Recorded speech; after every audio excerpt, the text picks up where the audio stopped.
What are some principles that kind of guide you? The interesting thing with AT&T taught me a lot was that to thine own self be true. But if you don't know yourself, how can you live that out? And so being very self-aware. I remember when I left AT&T, another friend of mine who was in leadership came to me and she says, "Do you know why they moved you to different stores in leadership so often?" And I said, "No, I actually didn't know why they did that up front, but it was very frustrating because I'd get a store right where I wanted it.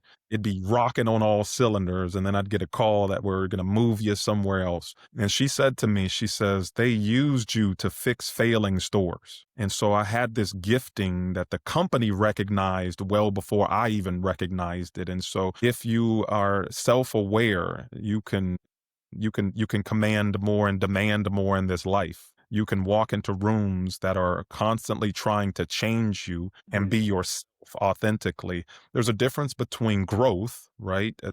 That I come across new information and new wisdom and new knowledge and new feedback that I apply to my life, but retaining who I am as a person. I've got a long winded demeanor. I love communicating with people. And so that's something you've got to work on as you're running for mayor because they want a minute, 30-second sound bites Yeah. for a vision that you've got for the entire city. But if you remain true to who you are when you walk into rooms, when you go through this life, it's a world that's ever trying to change you. And if you know who you are well before other folks know who you are, they won't get the opportunity to use you.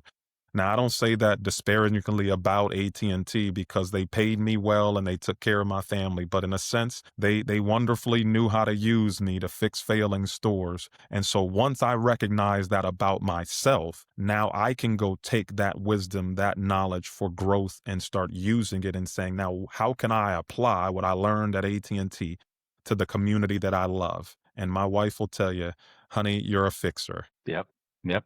Well, I think you're in a great position to fix the next project that's in front of you. It's amazing, amazing. Thank you. Along your way, do you have any books or mentors? Anything that you kind of always resource back to, or you keep front and center? I'm a man of faith, man. I turn to that Bible. Proverbs has the 31 chapters, man. If you take one a day, it'll eat you alive. And so there's always something throughout that entire book that has really, really been a challenge to me. It helps me check my ego at the door. It helps me check my motives, my thoughts, and my attitude, my actions. Why am I here? What am I doing?